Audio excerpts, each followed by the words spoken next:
For more analysis, we turn now to Cliff May. He is the president of the Foundation for Defense of Democracies. Cliff, were there warning signs in this situation? I mean, was it always Russia's goal to gain back Crimea? There were plenty of warning signs. Keep in mind that in 2008, Putin essentially sliced off two pieces of Georgia, South Ossetia and Abkhazia. Now, those territories are not as well known as the Crimea, and which has been part of Ukraine. But nonetheless, what happened there is Putin said, there are territories I want, I'm going to take them, and I'm going to see if anything happens. Very little happened in that case, so there was that warning for sure. Well, looking at these sanctions the U.S. and EU are imposing, do you think they're going to do much to actually stop Russia? No, not so far. The sanctions that have been introduced are very weak. I'm not sure there are going to be stronger sanctions. There could be. I'm not sure there will be, or that it's even necessarily a good idea. I think that Putin has taken Crimea, and it's his, and he's going to keep it. I think there is a question of whether he wants parts of eastern Ukraine, and I think he may not have made up his mind. He may be looking to see whether or not he really will have to pay a price. My view is that all of this is a symptom. You run for the train and you find yourself out of breath, you know you're not fit, you better start exercising. The U.S. has been appearing to be, and maybe has been, in retreat for a number of years.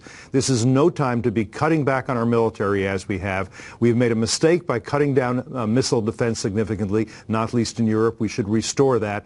We should get back to strengthening America, not weakening America, because when we weaken, that provokes, that is provocative of all our enemies and adversaries. And this is one of a number of symptoms globally where we see America's retreat and growing weakness having very adverse impacts.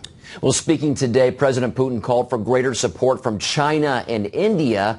Talk a little bit about those relationships and how they benefit Russia. Yeah, we're all saying, and for with reasonable explanations, that what Putin's done is illegal. But for those who believe that the UN Security Council decides what's legal and not, well, the UN Security Council didn't say this was legal because Russia is on it, and it said, nope, what we're doing is perfectly allowed under international law, and China decided to abstain. They're not going to judge Russia in this way. So in that case, there is no international law prevailing. On the other hand, agreements among nations do constitute international law. We and the British and the Russians did sign the Budapest Memorandum, which guaranteed the territorial integrity of the Ukraine in exchange for Ukraine giving up its nuclear weapons. It kept its part of the bargain. We haven't kept our part. That is a death blow for nuclear nonproliferation movement, something that Obama said was very important to him when he came into office. Okay, Cliff May of the Foundation for Defense of Democracies. Thanks for your insights, Cliff.